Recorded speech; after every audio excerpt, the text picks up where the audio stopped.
वालेकुम, welcome to my channel creative thoughts. नाज़रीन, drama serial Belagam बहुत ही ज़्यादा इंटरेस्टिंग हो चुका है। आने वाली एपिसोड में आप लोग देखेंगे कि सज्जाद साहब जो हैं वो अपनी बेगम से कहते हैं कि मैं तो अपनी ज़िंदगी से तंग आ चुका हूँ, मेरे साथ जो कुछ हुआ है मैं ये चीज़ डिज़र्व तो नहीं करता था। तो उसकी बेगम कहती है कि आप परेशान ना हो, जो अल्लाह को जो मंजूर था वो ही होना था।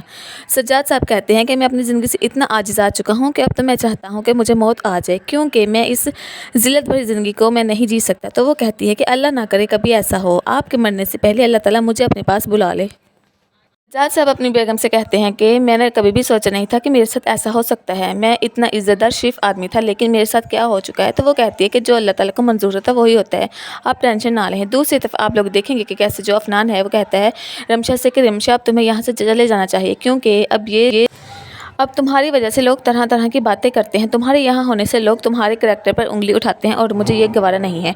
दूसरी तरफ आप लोग ये भी देखेंगे कि कैसे जो अलीज़ी है वो देखती है अफनान को हसद भरी निगाहों से। तो अफनान उसे कहता है कि तुम मुझे इतनी हसद भरी निगाहों से क्यों देखती हो, तुम मुझ पर शक करती हो। तो वो कहती है कि तुम्हारा जो रवैया मेरे साथ है उसकी बिना पर मुझे तुम पर शक करना चाहिए। तुम जानते हो कि तुम मेरे साथ अब कैसे रहते हो, हालांकि मैं ये डिज़र्व नहीं करती।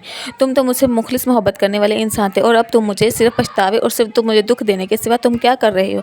नाज़रीन, आने वाली एपिसोड में क्या होने जा रहा है देखने के लिए जिसने भी मेरे चैनल को सब्सक्राइब नहीं किया तो काइंडली मेरे चैनल को सब्सक्राइब, लाइक एंड शेयर लाजमी करेंगे। मिलेंगे एक नई वीडियो के साथ, तब तक के लिए अल्लाह हाफिज़।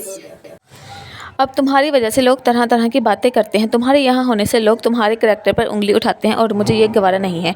दूसरी तरफ आप लोग ये भी देखेंगे कि कैसे जो अलीज़ी है वो देखती है अफनान को हसद भरी निगाहों से। तो अफनान उसे कहता है कि तुम मुझे इतनी हसद भरी निगाहों से क्यों देखती हो, तुम मुझ पर शक करती हो। तो वो कहती है कि तुम्हारा जो रवैया मेरे साथ है उसकी बिना पर मुझे तुम पर शक करना चाहिए। तुम जानते हो कि तुम मेरे साथ अब कैसे रहते हो, हालांकि मैं ये डिज़र्व नहीं करती। तुम तो मुझसे मुखलिस मोहब्बत करने वाले इंसान थे और अब तुम मुझे सिर्फ पछतावे और सिर्फ तुम मुझे दुख देने के सिवा तुम क्या कर रहे हो। नाज़रीन, आने वाली एपिसोड में क्या होने जा रहा है देखने के लिए जिसने भी मेरे चैनल को सब्सक्राइब नहीं किया तो काइंडली मेरे चैनल को सब्सक्राइब, लाइक एंड शेयर लाजमी करेंगे। मिलेंगे एक नई वीडियो के साथ, तब तक के लिए अल्लाह हाफिज़। अब तुम्हारी वजह से लोग तरह तरह की बातें करते हैं, तुम्हारे यहाँ होने से लोग तुम्हारे करैक्टर पर उंगली उठाते हैं और मुझे ये गवारा नहीं है। दूसरी तरफ आप लोग ये भी देखेंगे कि कैसे जो अलीज़ी है वो देखती है अफनान को हसद भरी निगाहों से। तो अफनान उसे कहता है कि तुम मुझे इतनी हसद भरी निगाहों से क्यों देखती हो, तुम मुझ पर शक करती हो। तो वो कहती है कि तुम्हारा जो रवैया मेरे साथ है उसकी बिना पर मुझे तुम पर शक करना चाहिए। तुम जानते हो कि तुम मेरे साथ अब कैसे रहते हो, हालांकि मैं ये डिज़र्व नहीं करती। तुम तो मुझसे मुखलिस मोहब्बत करने वाले इंसान थे और अब तुम मुझे सिर्फ पछतावे और सिर्फ तुम मुझे दुख देने के सिवा तुम क्या कर रहे हो। नाज़रीन, आने वाली एपिसोड में क्या होने जा रहा है देखने के लिए जिसने भी मेरे चैनल को सब्सक्राइब नहीं किया